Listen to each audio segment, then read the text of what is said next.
잠시 기도하겠습니다. 사랑과 은혜가 충만하신 아버지 하나님 감사합니다.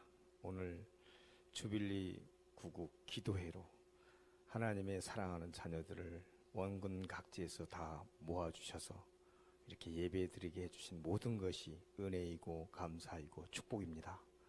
먼 길 마다하지 않고 달려와준 모든 주님의 권속들, 이 시간 하나님께서 함께 해 주실 줄로 믿습니다. 두세 사람이 내 이름으로 모인 곳에는 나도 거기 함께 있다고 하신 주님의 그 언약의 말씀을 우리는 믿고 따릅니다. 이 시간 성령 충만, 은혜 충만, 말씀 충만의 시간으로 가득 채워주시고 주님 홀로 영광 받아 주시옵고 우리 주 예수 그리스도 이름 받들어 기도드렸사옵나이다. 아멘. 사랑합니다. 먼저 양옆에 모이신 우리 함께 하나님의 권속들 서로 인사 나누겠습니다. 주님이 당신을 사랑하십니다. 주님이 당신을 사랑하십니다. 사랑하십니다. 그렇습니다. 하나님께서 우리를 사랑하십니다. 참 감회도 깊고 하나님께서 저를 왜 이 자리에 세웠는지 참 생각이 많았던 시간들을 보내고 이 자리에 섰습니다. 이렇게 쭉 돌아보니 제가 평소에 존경하시던 분들과 또 지금 함께 신앙생활하고 있는 장로님, 권사님, 안수 집사님, 또 우리 사랑하는 가족들, 먼 길마다 않고 천리길을 달려온 우리 가족들, 또 저희 자녀들 다 함께 지금 예배드리고 있습니다. 우리가 주님을 섬긴다는 것이 그저 우리가 경건의 모양만 섬기다가 하나님 앞에 신실하게 우리 전부를 내어드리는 그런 삶을 산다는 것 쉽지 않고 만만치 않는 것임을 알았습니다. 오늘 이 주빌리 구국 기도회에 제가 초청 강사로 받고 고민을 많이 하고 제가 기도원 가서 한 끼 금식을 하면서 어떤 말씀을 전해야 할지 두렵고 떨렸습니다. 3박 4일 동안 보내고 왔는데요. 얻은 게 하나도 없었습니다. 그래서 이기도 목사님에게 제가 사랑하고 존경하는 여쭸더니 성령의 감동대로 하십시오. 정답이었습니다. 성령의 감동대로. 저는 잘하고 싶었거든요. 제가 사랑하는 분들과 함께 모여서 예배를 드린다는 것 얼마나 이게 큰 은혜이고 축복이겠습니까? 그런데 많이 부족하고 나약하고 또 늘 공로도 없고 허물만 많은 그런 죄인 중에 괴수라고 저는 안수받을 때도 우리 이기도 목사님과 저기 뒤에 자리하고 있는 부기총 사무총장 김채호 목사님이 증인으로 섰습니다. 3년 전에 개척을 약속하고 안수받았는데 가정예배로 우리가 한 3년, 2년 넘게 드렸습니다.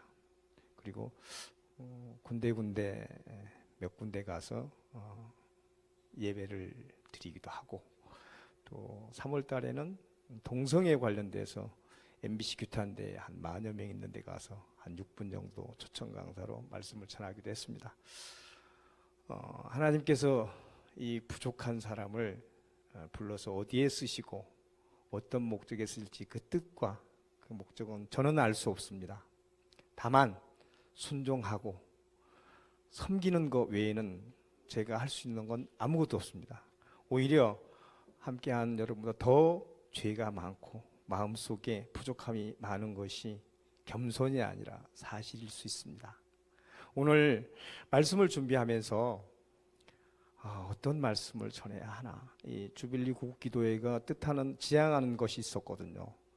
복음통이라고 세계 만방의 복음의 완성을 위한 그런 큰 대의의 명분이 있어서 사실 그쪽에 초점을 맞춰서 말씀 준비를 하려고 했는데 이기도 목사님이 아까 말씀하신 것처럼 연연하지 말고 성령의 감동대로 준비하시는 게 좋겠다 싶어서 저희 옆에 우리 사모도 또 본인도 아이디어도 좋습니다. 기도하는 가운데 이게 어떻겠냐.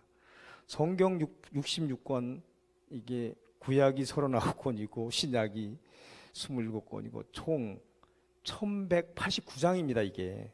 그리고 전론은 31,173절이더라고요. 이 중에서 어떤 말씀을 저희가 골라서 주제를 삼고 말씀을 전해야 할지 너무 혼란스럽고 힘든 시간을 보낸 것도 사실입니다.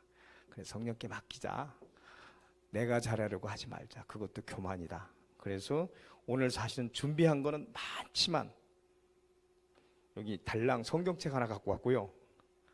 하나님께서 어떻게 저를 인도하실지 모르겠습니다. 부족하더라도 여러분께서 함께 기도해 주시고 또 함께 위로해 주시면 좋겠습니다. 함께 은혜 받는 시간, 여기 지금 우리 주님께서 함께 하신 줄 믿고 우리가 이 시간 그 어떤 말씀이든 제가 제 생각과 제 의지와 신념으로 드리는 말씀이 아니라 하나님께서 이 마지막 시대에, 이 종말의 시대에 이 저를 통해서 하시고자 하는 그 메시지가 있나 봅니다. 아마 그거를 전하라고 오늘 이 자리에 있게 하지 않나. 우리가 유튜브 수많은 수십만 개 유튜브 자료 중에 종말과 회개를 얘기하는 그런 말씀과 별로 없습니다. 싫어하죠. 누가 종말을 좋아하고 회개를 한 번 했으면 말지 주구장창 회개하기를 좋아하겠습니까? 그게 우리 나약한 모습이고 원죄의 속성입니다. 지금 여기는 제가 존경하는 여러분들의 사람들이 와 있습니다. 저를 태어나서부터 오늘까지 지켜보는 저희 어머니가 계시고요. 제가 낳고 기른 저희 자녀가 있고, 내가 평생에 반려자는 아내가 있고, 피를 나눈 형제가 있고, 한 교회에서 20년 넘게 함께 신앙생활한 장로님, 권사님이 계시고, 안수 집사님, 권사님이 함께 하고 있습니다. 또 제가 광야 시절을 한 15년 된쯤 했을 때 가장 밑바닥에서 하나님을 인격적으로 만난 그분도 이 자리에 함께 증인으로 참석하고 계십니다. 저로선 너무나 이 자리가 하나님께 두렵고 떨리는 자리이고 하나님의 말씀을 그대로 대언해야 하는 그런 큰 사실은 책임을 지고 이 자리에 쓴 것 같아 기도가 많이 필요한 시간입니다. 그래서 제가 아모스 선지자는 16명의 선지자 중에서 이사야나 에레미야나 엘리사나 이런 위대한 그런 선지자들이 많지만 이 아모스 선지자는 그 16명의 선지자 중에서 그렇게 주목받지 않고 여러분이 자료를 찾아봐도 아모스에 대해서 설교한 목사님들이나 별로 없습니다. 제가 이거를 우연찮게 이거를 보니까 이미 아모스 제가 한 3년 전에 묵상을 했더라고요. 근데 이 주제는 아모스 그 뜻은 하나님의 짐을 진 자입니다. 느낌이 확 와닿죠. 하나님의 짐을 진 자입니다. 아모스란 뜻은. 그래서 성경 66권 구약에 이 아모스 선지자에 대한 말씀을 하나님께 왜 주셨을까? 아까 성경 말씀 봉독할 때 참 너무 무겁고 세다 그런 느낌 드셨죠? 성경에 그렇게 얘기하는 게 그렇게 많지가 않습니다. 사실 우리가 성경 이 아모스 총 9장으로 이루어졌는데요. 저는 지금 말씀과 저의 작은 어떤 그 경험이나 간증이 아니라 이 시간은 주님의 말씀을 전하는 자리이기 때문에 충실하게 이 말씀을 전하는 데 집중하도록 하겠습니다. 이 아모스 선지자는 지금부터 2800년 전 8세기 BC 8세기에 북이스라엘과 남유다 두 나라로 나누어진 그 북이스라엘 얘기입니다. 이 아모스 선지자는 하나님의 짐을 진 자이고 이분이 유일하게 아마 우리 선지자들 중에서 본인의 출신과 본인의 신분과 하는 일에 대해서 얘기를 한 것이 아마 유일합니다. 근데 이 아모스 선지자는 오늘날 우리로 말하면 평신도입니다. 그냥 대제사장이나 귀족이나 왕족 출신이 아니고요. 더군다나 그냥 유다 땅 남유다에 독특한 거는 예루살렘에서 한 20km 떨어진 드고아라고 하는 고산지대에서 양들을 목축하고 성경에 그대로 번역은 뽕나무로 되어 있지만 돌무화과 나무를 기르는 그저 평범한 목축업을 하는 그런 사람입니다. 이 사람을 하나님께서 예언자로 쓰신 거죠. 우리가 여기서 눈치채신 분 있으시죠? 그 많은 그 당시에 북이스라엘의 형편을 보면은요, 다윗과 솔로몬이 이 황금 시대를 한 그 예루살렘을 중심으로 한 최고의 황금 시대 다음으로 은혜 시대라고 얘기합니다. 금은의 실버 에이지라고 그러거든요. 골든 에이지가 황금의 시대. 이때에 아모스 선지자가 남유다 출신인데 북이스라엘의 심판을 경고하게 됩니다. 이거는 하나님께서 아모스를 들어서 예언자로 쓰시기 위해서 요즘 같으면 평신도 사역을 하나님께서 주문한 겁니다. 그래서 이 아모스가 북이스라엘의 이제 그 당시에 북이스라엘은 북이스라엘 북쪽과 남쪽 그 사해까지 엄청난 영토를 확장하고 정치, 경제, 사회, 문화 모든 분야에 걸쳐서 솔로몬 다윗 시대 다음으로 왕성하고 경제적으로 융성한 그런 나라였습니다. 그러니까 아무 걱정이 없는 넘치는 모든 것이 다 풍성한 그런 나라였고 그런 삶을 살아가는 그 나라에 아모스 선지자가 그곳에 하나님의 명령을 들고 예언을 하러 나섭니다. 당시에 여기에 아모스 선지자는 북이스라엘에 파견되면서 본인의 신분과 본인의 어떤 그 직업 이런 것을 다 잊고 하나님에게 순종하는데요. 여기 가서 당시에 그 북이스라엘 형편은 어떠했느냐? 지금 4장 4절 5절 좀 띄워주세요. 4장 4절 5절 우리가 한번 다 찾았으면 너희는 함께 봉독하도록 할까요? 너희는 베델에 가서 범죄하며 길갈에 가서 죄를 다하며 아침마다 너의 희생을 3일마다 너의 11조를 드리며 5절 누룩 넣은 것을 불살라 수은제로 드리며 낙헌제를 소리내어 선포하려무나 이스라엘 자손들아 이것이 너희가 기뻐하 주 여호와의 말씀이니라. 이 4절 5절만 보면은 이거를 지금 개역개정을 보면 이런데요. 제가 새 번역으로 제가 준비를 하는데 한번 들어보세요. 새 번역 4장 5절은 이렇게 되어 있습니다. 너희는 베델로 몰려가서 죄를 지어라. 길갈로 들어가서 더욱더 죄를 지어라. 아침마다 희생 제물을 바치고 사흘마다 11조를 바쳐 보아라. 또 5절에는 또 누룩 넣은 빵을 감사 제물로 불살라 바치고 큰 소리로 알리면서 자원 예물을 드려 보아라. 이스라엘 자손아 바로 이런 것들이 너희가 좋아하는 것 아니냐? 주 하나님이 하신 말씀이다. 이거를 개역개정으로만 보아도 너희는 베델에 가서 범죄하며 길갈에서 죄를 더한다고 해서 아침마다 희생제물을 주고 11조를 드리는데 죄라고 얘기하고 있습니다. 죄라고. 아니 하나님께 예배 드리는 것이 죄라고 얘기하고 있습니다. 범죄라고 얘기하고 있습니다. 하나님께서.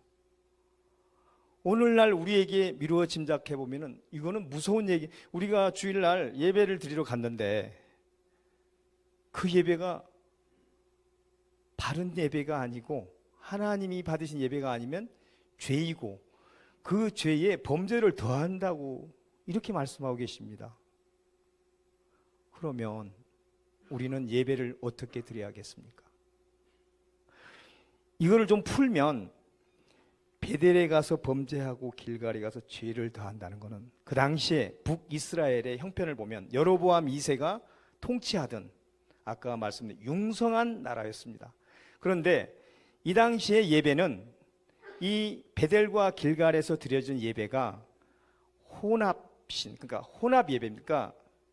여호와 하나님이 계시고 바알신이 있고 아세라신 이 세 사람을 동시에 섬기는 그야말로 하나님이 기뻐하시겠습니까? 그 예배 받겠습니까? 그런데 여기서 바알신은 풍요의 신이고 또 당시에 농경사의 고대 근동의 농경 시대였기 때문에 비를 내려주는 신이고 모든 곡식을 자라게 하는 중요한 신이었고 아세라는 여러분이 많이 들어본 바알신의 아내이기도 하며 다산의 상징이고 또 성적인 그런 아주 음란의 여신이기도 합니다. 이 두 신과 여호와를 함께 섬긴다고 하는데 그 예배를 하나님이 받을 수가 있겠습니까? 그럼 오늘의 우리 예배는 어떨까요? 오늘 우리가 드리는 예배, 바알은 무엇이죠? 돈, 권력, 명예, 이게 바알입니다. 솔직하게 우리가 주님을 섬긴다고 주의를 안 지키면 괜히 마음이 이상하고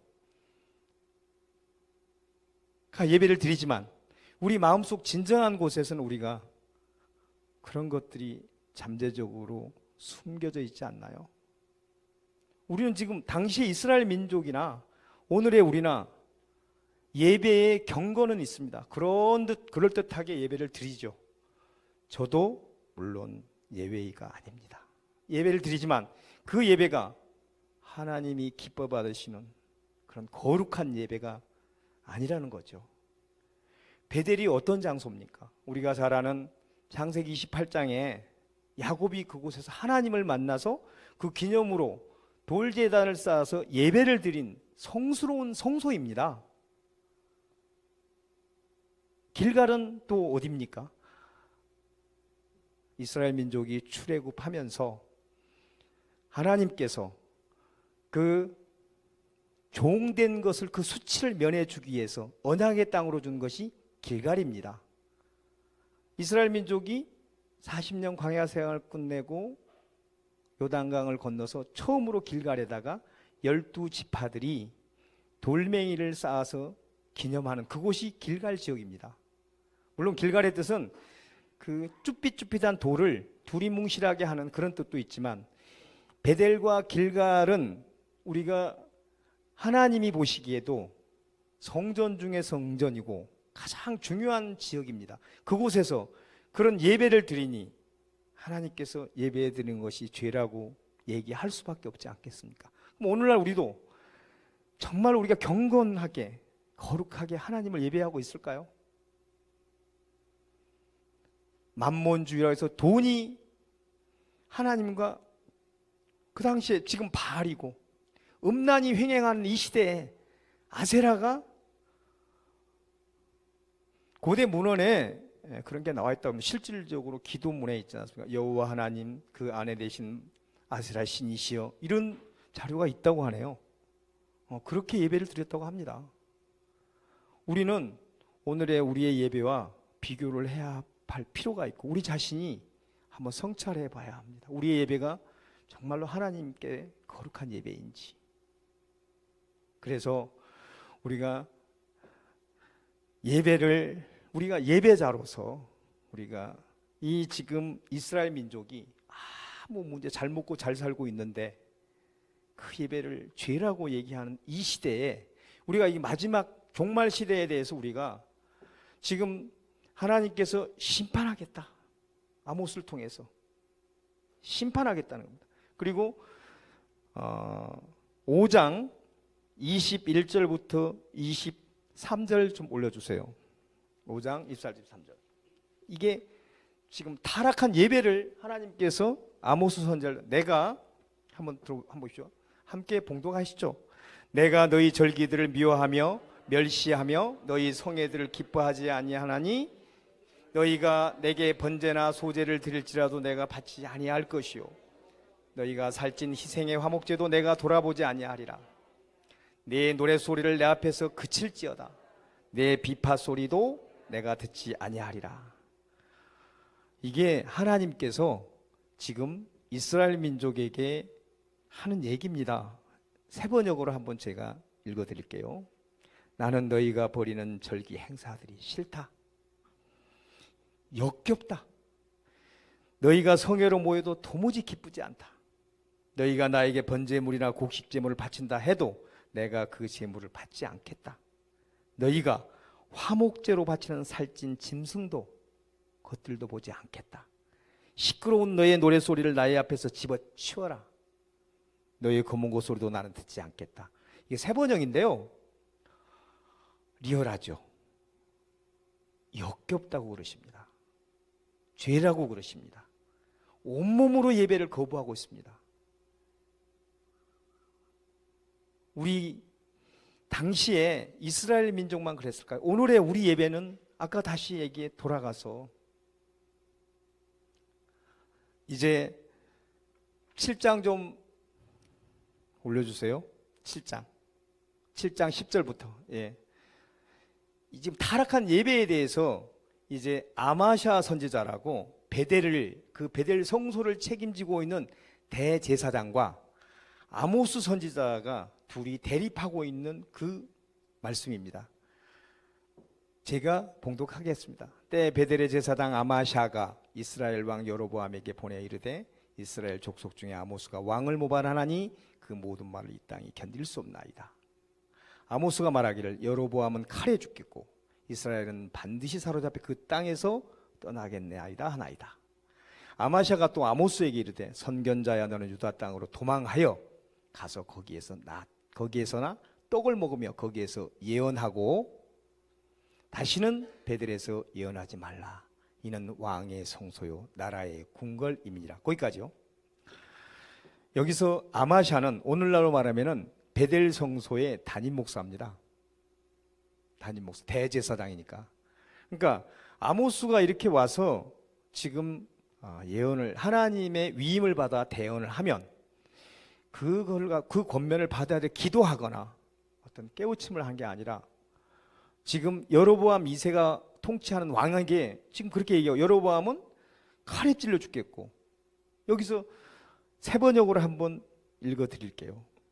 아모스는 여로보암이 칼에 찔려 죽고 이스라엘 백성은 틀림없이 사로잡아서 그 살던 땅에서 떠나가게 될 것이다. 아마샤는 아모스에게 선견자는 떠나라. 유다 땅으로 가서 예언을 해라. 베델에 나타나서 예언을 하지 마라. 이곳은 임금님의 성소요 왕실이요. 아모스가 대답하기를 나는 예언자도 아니고 예언자의 제자도 아니다. 나는 집짐승을 먹이며 돌무화과를 가꾸는 사람이다. 그러나 주께서 나를 양떼를 몰던 곳에서 붙잡아 내셔서 주님의 백성 이스라엘로 가서 예언하라 임명하셔서 그러니 주님께서 하시는 말씀을 들으시오. 그대는 나더러 이스라엘 치는 예언을 하지 말고 설교를 하지 말라고 하였소. 이렇게 아모스가 아마샤에게 자기가 하나님의 위임받은 선지자임을 얘기하고 있습니다. 그러니까 여기서 아마샤는 지금 아모스가 하는 예언을 보고 여로보암 왕에게 이렇게 거짓구별.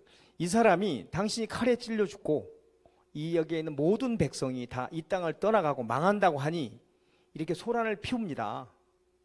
이 사람을 유다 자기 고향으로 돌려보내겠습니다. 오늘날 우리 예배와 평신도가 지금 담임 목사에게 권면하는 겁니다. 돌이키라고, 제대로 된 예배를 하라고. 오늘날 우리 교회에 우리가 빗대어 볼 때 지금 이곳에는 40년간 예수님 다음으로 그 목사님을 섬기고 지금까지도 그분을 위해 기도하는 분들도 계십니다.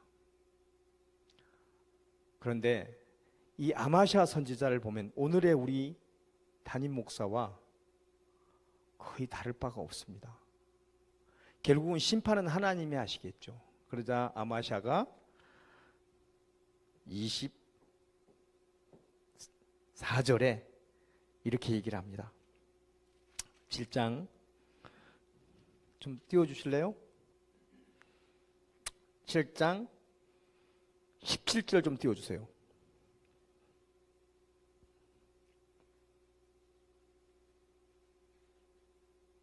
예, 제가 읽겠습니다.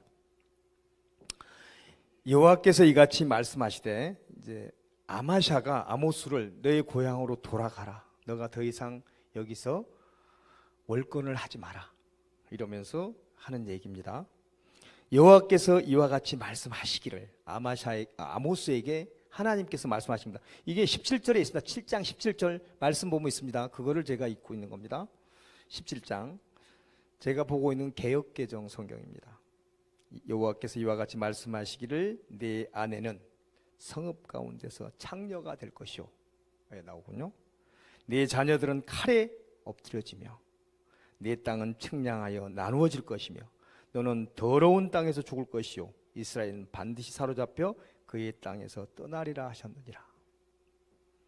무서운 얘기죠. 하나님은 사랑의 하나님이라고만 생각했는데 이렇게 무서운 심판의 하나님이기도 합니다.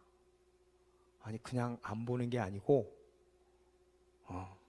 자기 아내를 성읍의 창녀로 만들고 아들을 칼에 찔려 죽게 하고 가지고 있는 재산은 모든 다 측량을 해서 나눠 갖게 하고 더러운 땅에서 아마시아는 죽게 되고 이스라엘 민족은 지금 살고 있는 것을 떠나갈 것이라고. 아무리 구약 시대지만은 너무 두렵지 않습니까? 이 부패한 타락한 아마시아 선지자가 모든 것이 풍족한 사회에서 그들의 영혼을 구원하고 그들의 영성을 키워야 할 큰 대제사장 책임이 있음에도 여로보암 이세 왕과 물론 그 당시에 대제사장이라는 직책과 왕은 엄연히 달랐습니다. 신권과 왕권이 분리된 시대였기 때문에 오늘날 우리 교회와 아마샤 같은 대제사장이 지금 현실에는 없을까요? 우리나라 교회가 5만 개라고 합니다. 목회자가 20만 명이 넘고요. 지금 저는 안수를 받았지만 저도 죄에서 자유로울 수 없는, 저도 회개해야 할 그럴 종일 뿐입니다. 아까 제가 얘기하다가 이어가겠습니다. 어느 특정인을 음해하고 하나님께서 제 입술을 통해서 무엇을 얘기하고자 하는지 저는 그게 순종할 뿐입니다.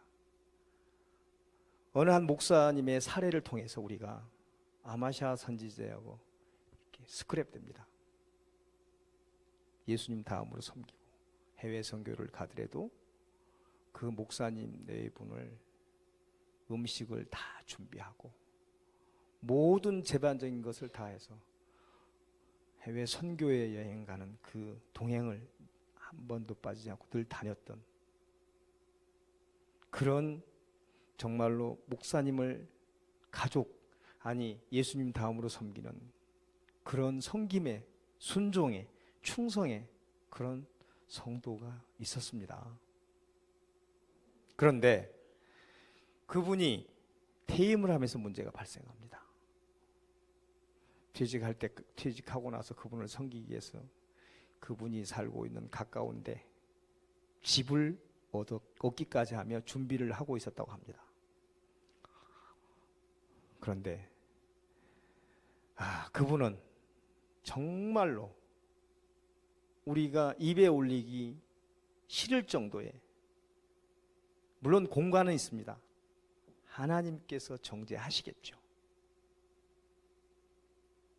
아내를 학대하고 교회를 본인 마음대로 재정과 인사를 퇴임 이후에도 지속적으로 지금도 현재 진행으로 하고 있습니다. 저는 하나님께서 이런 사례를 통해서 무엇을 얘기하고자 하는지 저는 모르겠습니다. 순종할 뿐입니다. 이 땅에 아마샤 같은 그런 목회자가 없다고 누가 장담하겠습니까? 저를 포함해서입니다.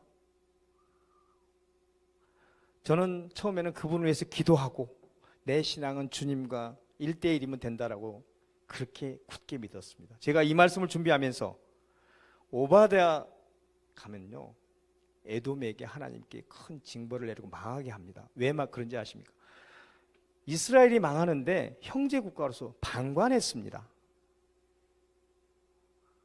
저는 이기도 목사님 계시지만 주의 종은 내가 섬겨야 할 대상이고 순종할 대상이지, 그분이 혹여 잘못되더라도 그건 하나님과의 관계지 나는 순종할 뿐이다. 그리고 하나님이 세운 종은 다 목적과 뜻이 있을 것이다. 저는 거의 30년을 그런 마음으로 섬겨왔고 지금도 그 마음에 변함이 없습니다. 그분이 잘못하면 하나님 정죄하시겠죠. 왜?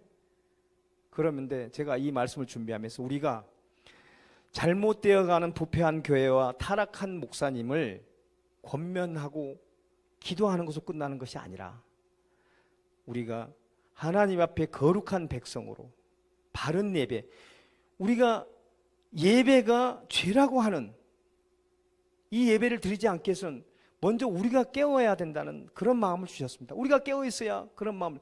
우리 예배가 마태복음 15장 14절에 맹인이 맹인을 인도하면 둘 다 구덩이에 빠지는 것이 그 예수님이 하신 말씀이에요. 우리가 맹인의 그 리더된 목사님을 따라갈 때 같이 구덩이에 빠집니다. 우리가 이제 여러분 우리 평신도가 깨어나야 할 그런 마지막 때입니다. 맹목적으로 저는 목사님 말씀이 틀려도 맞고 맞아도 맞는다고 그렇게 진짜 마음 저 깊이 아우러새겼던 사람입니다. 어디 가서 맛있는 거 먹죠? 목사님 생각이 났습니다. 좋은 구경거리 보죠? 그 목사님 생각났습니다. 제가 이 자리에는 저를 낳아주신 분이 계시고 저의 신앙을 함께 하신 분이 계시고 제가 가장 어려울 때 함께한 집사님이 계십니다. 여기서 제가 무엇을 얻기 위해서 없는 말을 만들고 과장을 하고 그래서 하나님 앞에 이 단위에서 거짓말을 하겠습니까? 저는 하나님이 저를 어떻게 쓰실지 모르겠습니다. 그래서 그 타락한 목사와 부패한 교회를 지금 자료를 차곡차곡 쟁기면서 이런 교회, 이런 목사는 우리 교회와 우리 이 땅에 다시는 이런 일이 없었으면 하는 그거 놓고 기도하고 있고 준비하고 있습니다. 여기서 이기도 목사님을 앞에 두고 이런 말씀 드리기가 민망하지만 교회의 사이즈는 여기에 실질적으로 출석한 교인은 얼마 되지 않습니다. 이분이 하는 일은 제가 지켜본 성도 50만 명 있는 교회가 하는 일 그 이상을 하고 계십니다. 재정이 많아서일까요? 후원자가 많아서일까요? 아닙니다. 바로 종이 바로 서기 때문에 예배자들, 기도자들은 거기에 순종이 제사보다 나은 것을 실천하는 겁니다. 그런 목사, 이 마지막 종말의 시대에 그런 목사님을 모시고 예배 드린다는 것은 큰 하나님의 축복입니다.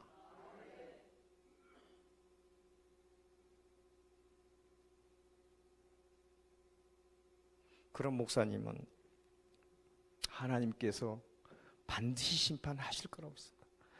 저희는 돌이키기만 하면 그런 기도했습니다. 지금도 그 장로님은 기도하고 있습니다. 결국 교회를 떠나게 했습니다. 그래도 어느 누구 하나 40년을 섬겨온 교회와 목사에게 신방 한번 가지 않는 것을 제가 압니다. 우리가 인지상정으로 봐도 그건 아니지요. 그러면 이분은 마귀에 사로잡힌 바 되어 있지 그분의 40년 목회가 다 거짓은 아니겠습니다. 저는 제가 가슴 아프고 두려운 거는 혹여 내가 그 흔한 말로 가스라이팅이나 쇠뇌가 되지 않았을까? 그럼 너무 억울하지 않습니까? 하나님의 위로가 너무 필요한 때입니다. 저는 이 아모스를 준비하면서 정말로 두렵고 떨린 마음으로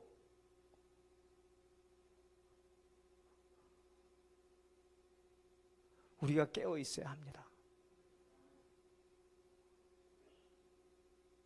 여기서 아마시아 선지자 하나님께서 심판하시고 물론 하나님은 사랑의 하나님이시기도 하지만 지금 여기서 경고합니다. 돌이키라고. 그래서 남은 자들에 대한 얘기도 합니다. 저는 아무 지금 준비한 원고나 준비를 되게 많이 했습니다. 진짜 한번 멋지게 설교를 해야지. 네, 아주 의욕도 있었고 준비도 어마무시하게 했습니다. 4월 6일부터 한 달 넘게 쭉 하고 준비한 거 하나도 머리에 생각이 안 납니다. 하얗군요. 어제 제가 가족들 앞에 제가 리허설을 했거든요. 제가 싹군 목사였다가 뒤지는 줄 알았습니다. 다른 목사님들 전부 적으로 둘 거냐? 동의했습니다. 제가 생긴 것만 봐도 세게 생겼는데 그렇습니다. 2800년 전에 무엇 하나 부족함이 없는 그런 나라에 너희에게 심판이 곧 임할 것이다. 돌이키라. 여호와께로 돌아가라고 평신도가 지금 왕과 제사장에게 외치는 이 외침의 소리가 이게 영안이 감겨서 못 듣고 못 여는 겁니다. 우리가 요한일서 2장 16절 17절 말씀에 세상에 있는 모든 것이 육신의 정욕과 안목의 정욕과 이 세상의 자랑이니 이것은 하나님께로부터 온 것이 아니고 세상으로부터 온 것이라고 합니다. 그래서 이 세상도 또 그 정욕도 다 지나가는데 오직 하나님의 뜻을 행하는 자만이 영원히 거한다고 하시지 않습니까? 우리가 육신의 정욕, 안목의 정욕, 이생의 자랑 목사님들이 많이 이 설교를 하죠. 그 육신의 정욕을 채우기 위해서 눈이 지금 우리가 세상 한 바퀴만 한 발짝만 돌아가면은 모든 것이 다 육신의 정욕을 위해 존재하는 것들이 투성이지 않겠습니까? 그래서 우리의 제가 지금 교회를 바로 섬기는 문제를 가지고 오늘날 우리하고 견주어서 말씀드리는 거고 있는데 저희는 이 말씀 안에 우리의 모든 답이 있습니다. 우리가 교회가 부패하고 타락한 목사를 우리가 정죄할 자격은 없지만 그분들을 위해서 기도하고 예수님 안에서 다 사랑으로 가야 하지만 지금 이 시대는 그게 안 됐을 때 40년 뒤에 이스라엘은 처참하게 아수르에게 멸망됩니다. 이 아모스의 지금 이 예언이 40년 뒤에 실제로 이루어집니다. 그래서 아수르는 그냥 북이스라엘만 이렇게 점령하는 것이 아니고요. 아수르에 있는 사람들을 북이스라엘의 사마리아 그쪽으로 가고 이쪽에 있는 사람을 아수르 들어가서 서로 피를 섞게 합니다. 그래서 지금도 이스라엘을 그 사마리아인을 순수 유대 혈통으로 안 보고 있습니다. 민족 말살이죠. 이때 돌이키라고 그렇게 아모스가 얘기를 했고 지금 얘기하는 곳곳마다 우리가 성경 말씀에서 보았던 그 어떤 것보다 심판과 또 회복에 대해서 근데 여기서 우리가 지금 이 말씀만 보고 나면은 당시의 시대 상황이 얼마나 타락했으면 이제 제가 사회 정의와 타락한 예배 다음에 이어서 이스라엘 민족이 어떤 죄를 하나님 앞에 범했기에 이렇게 심판의 경고를 받게 되느냐면 사회 정의와 공의를 실천하라는 그게 실종됐습니다. 우리 하나님의 정체성은요, 하나님 사랑, 이웃 사랑, 그리고 공의와 하나님의 공의와 정의를 말씀하고 있습니다. 공의는 우리가 공의 정의는 하도 많이 들었지만 우리가 이게 문자적으로 정의를 내리면 공의는 하나님께서 선도 악도 공평하게 지위고와 어떤 신분에 관계없이 모두에게 동일하게 적용한다는 큰 그릇에서의 공의입니다.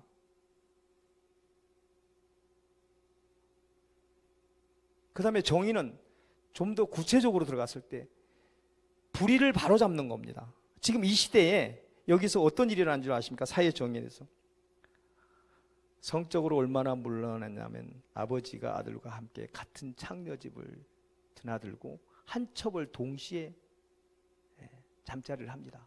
아니 제 말이 아니고요.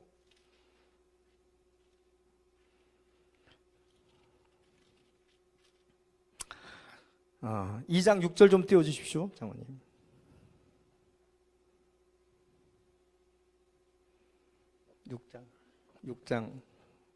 2장 6장 7절 말씀 8씀 말씀. 자, 함께 이거는 봉독해야 합니다. 여호와께서 이와 같이 말씀하시되 이스라엘의 서너 가지 죄로 말미암아 내가 그 벌을 돌이키지 아니하리니 이는 그들의 은을 받고 의인을 팔며 신 한 켤레를 받고 가난한 자를 팔며 힘없는 자의 머리를 티끌먼지 속에 발로 밟고 연약한 자의 길을 굳게 하며 아버지와 아들이 한 젊은 여인에게 다녀서 내 거룩한 이름을 더럽히며 모든 제단 옆에서 전당 잡은 옷 위에 누우며 그들의 신전에서 벌금으로 얻은 포도주를 마십니다. 놀랍죠? 아버지와 아들이 한 여자와 첩과 창녀를 동시에 잠자리건 성적 분란이 이렇게 극에 달한 그런 시절이었습니다. 오늘날은 이보다 덜한가요? 아닙니다. 또 8절에 가난한 자에게 뺏은 벌금으로 이 성전에서 포도주를 사서 마시고 있습니다. 얼마나 하나님을 모독하고 있는 겁니까?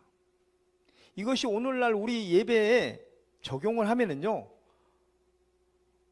오늘날이 더하면 덜했지 덜하지 않고 있습니다.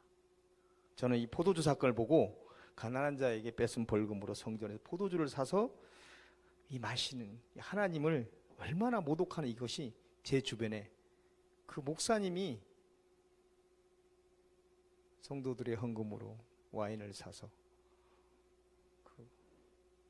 그냥 고기까지 하겠습니다. 왜 하나님께서 이 말씀을 통해서 제게 이걸 전하라고 하는지 두렵습니다.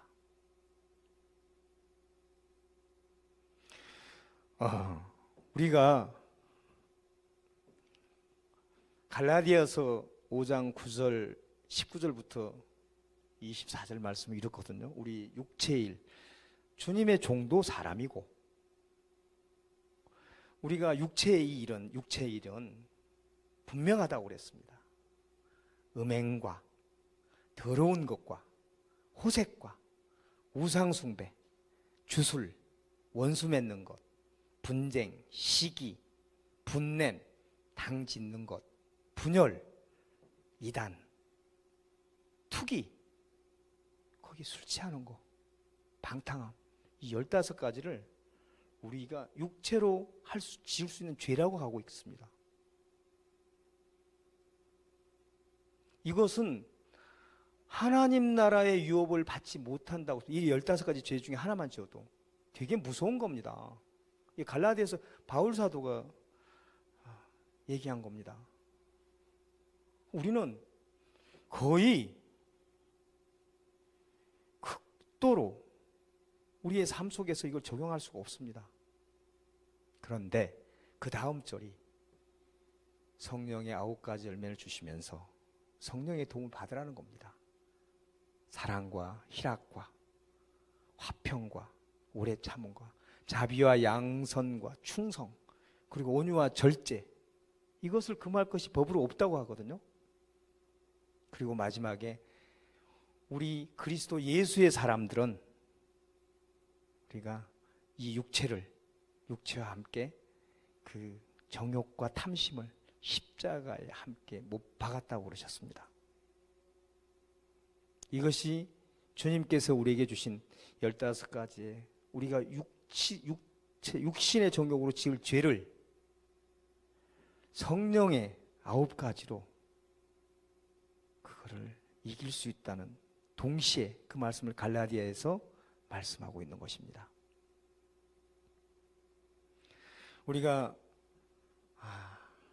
이 마지막 세대 시시각각으로 우리에게 닥쳐오는 이 징조들을 우리는 외면하거나 불편해하지는 않습니까? 코로나가 3년 4개월 동안에 7억 명이 감염됐습니다. 그리고 680만 명이 죽었습니다. 미국이 1억 명 감염되고 100만 명이 죽었습니다. 지구 역사상 이렇게 전체적으로 지구에 다 퍼져가고 감염이 되어서 이렇게 많은 인원수가 감염되고 죽은 그런 사례가 없습니다. 그건 역사에 나와 있는 것입니다. 패스트나 스페인 독감이 한 5억 명이 감염됐지만 그렇게 많이 죽지 않았거든요. 그런데 거의 7억 명이 감염돼서 우리가 언론이나 우리 자신들도 전혀 경험하지 못한 것을 경험했다고 말들 하죠. 정말입니다. 근데 이게 한번 끝나고 말까요? 이게 마지막 때의 징조들이 아닐까요? 지진과 기근과 이게 성도들 극도의 성도 문란과 이 모든 것들이 지금 성경에 지금 그 말씀을 하나하나 이루어가는 과정이고, 그게 이제 마지막에 이르는 것입니다. 우리는 그렇게 하고, 그럼 우리가 마지막 때 살아남기 위해서는 그럼 우리는 소망이 없지 않습니까? 백두산이 무너지고 여기저기 지진, 홍수, 전염병, 더군다나 또 동성애. 이제 여러분, 법이 통과되면 며느리가 남자로 오고 사위가 여자로 와도 그거 반대하잖아요. 그거 불법이에요. 고소하면 벌금 내거나 처벌받아야 됩니다. 아니, 지금 제 얘기가 아니라 그냥 지금 인터넷 찾아봐도 스웨덴에 한 3개월 전에 통과된 법은요, 18세가 되면은 자기 성을 자기가 결정합니다. 남자인 나 지금부터 여자 할 거야. 그럼 그 법이 인정해 줘야 됩니다. 지금 기독교인과 영국 같은 데는 1%밖에 되지 않습니다. 지금 전도하지 못합니다.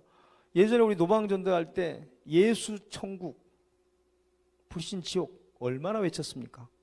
저도 한때는 오살리 한 25년 전에 오살리 기도원 팔각정 아신 분이 거기 밤에 특게 비가 부슬부슬 내리는 거기 가서 밤새 기도한 적도 있습니다.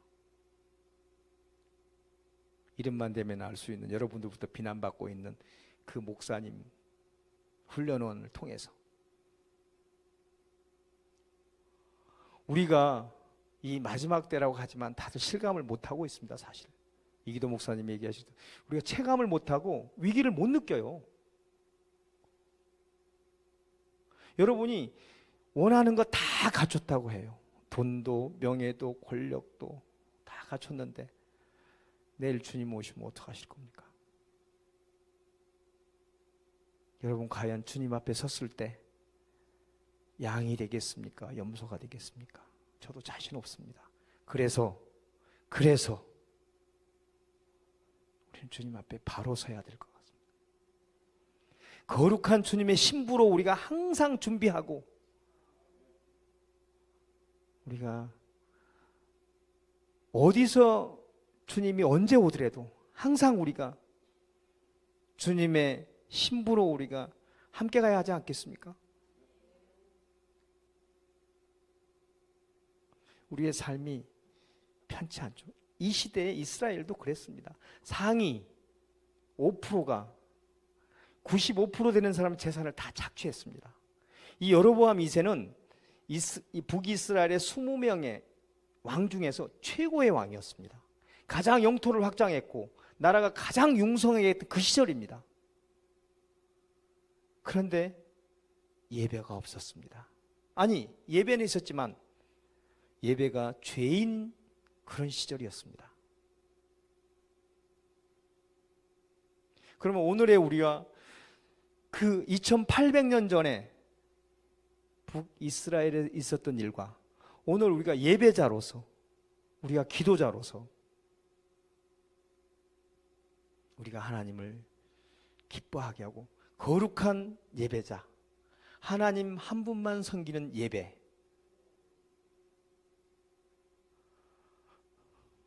우리는 다 알고 있죠.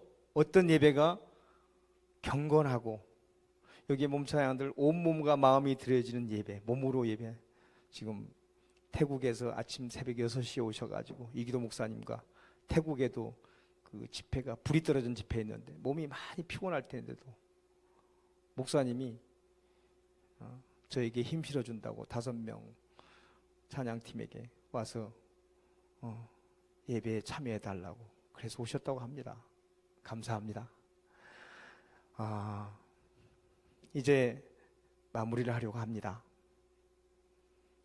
남은 자, 여호와께로 돌아갈 자, 우리가 5장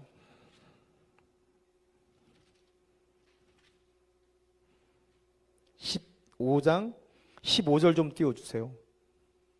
5장 15절.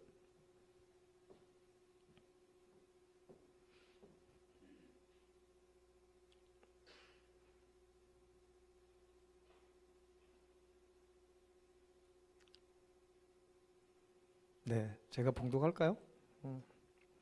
함께 이제 또 15절. 너희는 악을 미워하고 선을 사랑하며 성문에서 정의를 세울지어다. 만군의 하나님 여호와께서 혹시 요셉의 남은 자를 불쌍히 여기시리라. 예, 아멘. 여기서 남은 자는 이게 요셉의 집은 북이스라엘을 얘기한 겁니다. 12지파 중에서 베냐민 지파와 유다 지파가 남유다를 통치하고, 그 당시에 지금 르호보암이 솔로몬의 아들이 통치하는 시대고, 북이스라엘은 그의 나머지 12개 지파 중에서, 물론 그 이제 요셉이 므낫세와 에브라임을 낳아서 12개 지파 땅을 하나님께서 공평하게 나눠줘서 희년제 고엘제를 통해서 항상 원상복귀를 시켜서 하나님이 뜻하고 평등하게 살아라는 겁니다. 여기에 지금 아모스 선지자에 제가 아까 정의와 공의에서 제가 말씀드리지 않았는데, 은 한 켤로 사람을 사고, 이 법정에서는 억울한 일을 하러 간, 이게 지금 성문이라고 하는 게 당시에는 재판이라는 제도가 없어서 성문 밖에 사람이 많이 모은 데서 거기서 재판을 합니다. 근데 돈에 사람이 팔려가고, 억울한 일을 재판장에 왔는데 억울함을 풀어주고 공평한 것이 아니라 오히려 있는 사람에게 더 착취당하고, 하나님의 정의에 정면으로 반하는 행위들을, 그야말로 정의를 7절에 정의를 순수로 바꾸며 공의를 땅에 던지는 자들아. 5절에서 정의와 공의를 하나님은 두 번 얘기하고 있습니다. 7절에서 얘기하고 24절에 오직 정의를 물같이 공의를 마르지 않는 강같이 흐르게 할지어다. 정의를 쓰디쓴 소떼처럼 만들고 공의를 땅에 던져 패대기 치는 그 이스라엘 민족을 지금 하나님께서 책망하시는 겁니다. 그래서 정의를 물같이 공의를 마르지 않는 강같이 흐르게 하라. 이스라엘 중동 쪽은 물이 한번 비가 내리면 와디라고 그러는데 그냥 강력하게 물결이 쏟아지거든요. 그게 멈추지 않는 강처럼 하라는 게 하나님의 명령입니다. 지금 공의를 마르지 않는 강같이 흐르게 할지어다. 우리의 소망이죠. 남은 자가, 요셉의 남은 자를 불쌍히 여기셔서 하나님께서 혹시, 근데 그 조건이 뭡니까? 성문에서 정의를 세우라고 그랬습니다. 이 성문은 오늘의 재판정을 얘기하는 겁니다. 사람이 많이 모여있는 곳에서 억울함이 없도록. 우리가 요한복음 1장 12절에 이 부분은 하나님께서 요한 사도가 짚고 가거든요. 영접하는 자, 그 이름을 믿는 자에게는 하나님의 자녀가 되는 권세를 주셨으니 이는 혈통으로나 육정으로나 또 사람으로 나지 아니하고 오직 말씀이 육신이 되어 우리 가운데 거하심에 우리가 그의 영광을 보니 아버지의 하나님의 영광이요 은혜와 진리가 충만하더라. 우리가 주님의 자녀가 되는 것은 무슨 혈통, 좋은 혈통, DNA를 통해서가 아닙니다. 은혜와 진리로 되는 겁니다. 그 모든 것이 성경 66권 31,177절에 우리의 인생의 모든 문제가 이 안에 있습니다. 우리가 이걸 외면하거나 모르는 것 뿐입니다. 다른 데 찾으려고 하지 마세요. 이 말씀 안에, 이 모든 진리 안에, 이 생명 안에 다 있습니다. 저는 이번에 아모스를 준비하면서 많이 도전받고, 제가 앞으로 어떻게 저를 쓰실지 모르지만 하나님의 정체성인 정의와 공의를 물처럼 강처럼 흐르게 하고 하나님 사랑, 이웃 사랑을 실천하는 그런 믿음의 용사가 되어야 되지 않겠습니까? 우리 마음 한켠에 다 하나같이 근심 걱정 다 있습니다. 두려움도 있습니다. 우리가 이 시대를 살아가면서 소망을 갖고 산다는 것은 하나님의 큰 축복입니다. 이렇게 보면은 다들 우리가 좋은 집에서 많은 돈 통장에 넣어놓고 부동산에서 좀 큰 임대 빌딩 하나 매월 또박또박 돈 1,000만 원씩 들어오는 통장에서 편안하게 사는 거, 그거 행복 맞나요? 그것도 행복일 수 있죠. 세상 사람들은. 우리는 주님께서 우리를 좁은 길로 가라고 하십니다. 예수님 따르는 길은 나를 부인하고 예수님 따랐을 때 우리에게 소망이 주어지는 거 아니겠습니까? 우리가 일부 교회의 타락과 부패한 목사, 이런 사람들 비난하고 우리가 비판하고, 그것이 다는 아닐 것입니다. 하나님께서 반드시 아모스 선지자에게 북이스라엘의 그 창창했던 나라를 40년 뒤에 완전히 멸절시킨 것처럼,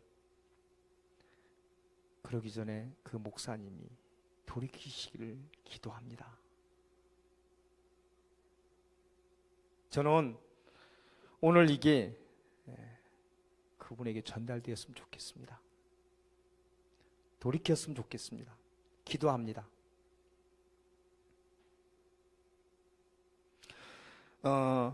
너희가 힘없는 자를 받고 또 쇠를 터무니없게 걷고, 그래 또 포도원에 포도를 농사 짓지만 그것도 못 마실 거라고 하나님께서 이렇게 악담을 퍼붓는 경고를 했을 때는 얼마나 힘든 시절이었겠습니까? 우리가 교회를 보고 진실을 얘기하지 못하고, 우리 하나님 한 분이면 되는데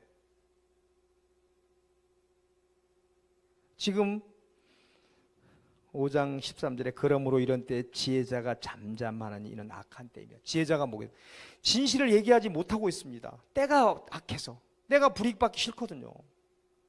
목사에게 찢기면 왕따 당하고, 교회의 중직에서 배제시키고,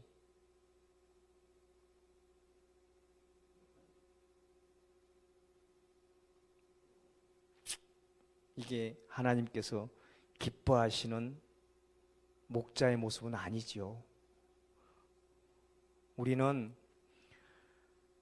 여기에 목사님들도 계시고 제가 존경하는 모든 분들이 다 계시지만 저를 포함해서 우리가 이 이스라엘 민족의 지금 아모스에, 여기 장로님도 계시고 권사님들 다 한 분 한 분들 다 귀한 분들이고, 지금 하나님을 사모하고 예배를 사모해서 이곳에 모여서 우리가 지금 영과 진리로 예배를 드리고 있습니다.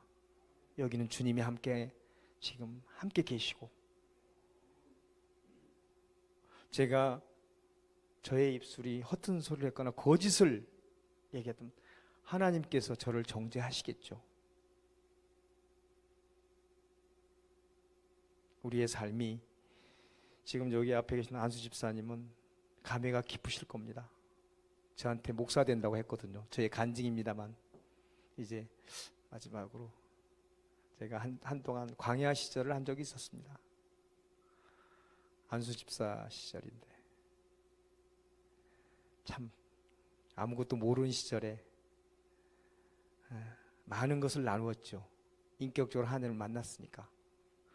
그래서 오늘 제가 이 자리에 서서 이렇게 말씀을 전하신 걸 보고 지그시 쳐다보시는 모습이, 내가 저한테 목회자 된다고 그랬거든요. 저는 그때 생각도 없었고요. 저는 장로로서 충분했습니다. 충분히 누렸고 사랑받았고. 그래서 제가 존경하고 또 사랑하는 우리 이기도 목사님과 또 주 예수님교회 어명성교회 또 여기 함께한 우리 모든 분들이, 우리가 마지막 때에, 이 종말의 때에 우리가 바로 서서 반드시 모두가 하나님 앞에 섰을 때, 천국은 각자의 몫인 거 아시죠?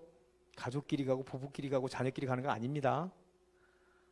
하나님 앞에 심판을 다 각자 전부 모여서 다 천국 가야 하지 않겠습니까? 저 왜 안수받은지 아십니까? 지옥 가기 싫어서요. 이대로 신앙생활 하면요 딱 지옥 가기. 그냥 종교인이었어요. 주일날 교회 안 가면 왠지 큰 죄 짓는 것 같고, 지금 여기서 다시 되돌아가면 오늘날 우리 예배 하나님께서 저는 혹시라도 온몸으로 거부하는 예배할 때 할 때마다 그 죄가 쌓여서 범죄가 되는 예배는 드리지 않았을까. 근데 모르고 그랬는데 어떻게 해요? 근데 하나님은 무지한 것도 죄라고 그러셨습니다. 그래서 깨어있으라고 한 겁니다. 그 우리 책임입니다. 우리에게 자유의지를 주었거든요. 믿고 안 믿건 본인의 판단이고 결정입니다. 이런 거죠. 가위바위보를 할 때 내가 하나님께서는 가위를 낼지 바위를 낼지 볼을지 다 알고 있습니다. 근데 이것을 내고 안 낸 거는 제 의지입니다. 이 자유의지를 주셨기 때문에 우리의 신앙도 우리 스스로가 결정하고 결단해야 하는 겁니다. 교회 40년 다녀서 헌신하고 열심히 봉사하고 엄청나게 헌금하고 그런다고 구원받았습니까? 하나님 그게 아니라고 합니다. 진짜 숨어서 여기 계시는 정말로 본인이 하지 못하니까 열심히 전도하는 어려운 집사님을 통해서 알게 모르게 선교 후원을 수십만 원씩 하는 그런 집사님도 제가 아는 분도 계십니다. 물론 자원하는 마음이고 하나님께서 그런 마음을 주셨겠죠. 성령의 감동이 있었겠죠. 우리는 그런 신앙이 작지만 하나님께서는 다 아시죠. 우리의 머리수도 세시는 하나님이시지 않습니까? 그래서 우리가 또 넘어질까 봐 에베소에서는 5장 22절 24절 그렇게 말씀, 너희는 유혹의 욕심을 따라 썩어져가는 구습을 따르는 옛사람을 벗으라고 그랬습니다. 그래서 너의 심령이 새롭게 되어 의와 진리와 거룩함으로 지으심을 받은 새 사람을 입으라고 그런 겁니다.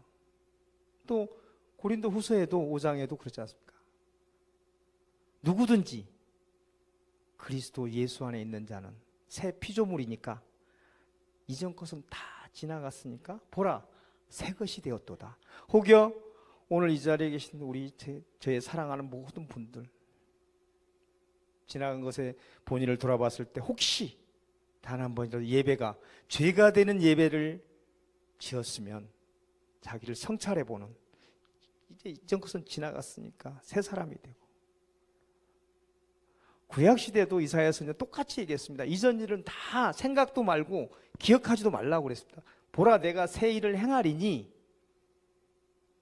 너희가 그것을 알지 못하겠느냐. 내가 사막에 길을 내고 광야에 강을 낸다고 하셨습니다. 이것은 소망이고 우리에게 주는 남은 자들에 대한 하나님의 요구이고 명령이고 또 진리입니다. 마무리하겠습니다. 우리가 예배자로 산다는 것, 신실한 예배자로 산다는 건 쉽지 않습니다. 믿음을 지킨다는 것 더 어렵습니다. 그렇지만 우리는 날마다 바울처럼 나를 죽이고 하나님과 연합하며 기도와 묵상과 예배와 찬양을 통해서 하나님과 항상 긴장과 매일매일 우리 심령이 깨어있을 때만이 우리가 참된 믿음의 사람으로 살아갈 것 같습니다. 오늘 우리가 이 귀한 시간을 하나님께서 허락하시고, 물론 저는 말씀 선포라고 생각을 하지 않고요, 뭐 그렇다고 큐티를 하고 간증을 하는 자리는 아니지만 이 아모스를 통해서 제가 많이 은혜 받고 제가 많이 도전받았습니다. 그래서 오늘 함께 나눴습니다. 이 귀한 시간 하나님께 영광 돌리고 모든 것 주님 홀로 영광 받으시길 원합니다. 기도하겠습니다. 은혜와 사랑이 풍성하신 아버지 하나님, 악하고 불의한 이 죄인을 하나님의 종으로 불러서 정금같이 빚고 있는 이 와중에 주빌리 구국 기도회를 통해서 하나님께서 부족하지만, 나약하지만, 어리석지만, 연약하지만 말씀을 전하게 하시고 허물 많고 공로 없는 이 죄인을 하나님의 종으로 삼으셨으니 이제 마음껏 하나님 도구로 삼아 주시옵소서. 오늘 먼 길마다 않고 달려온 하나님의 착한 사랑하는 귀한 믿음의 백성들이 하나님 함께 예배드렸습니다.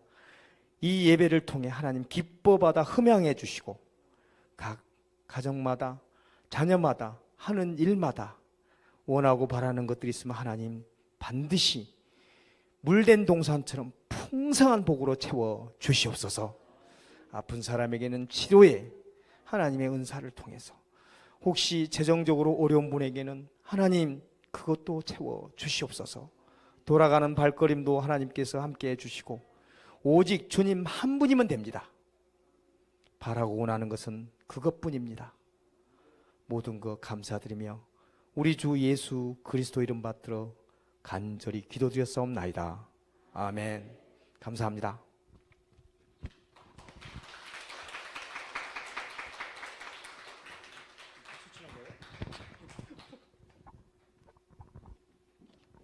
할렐루야.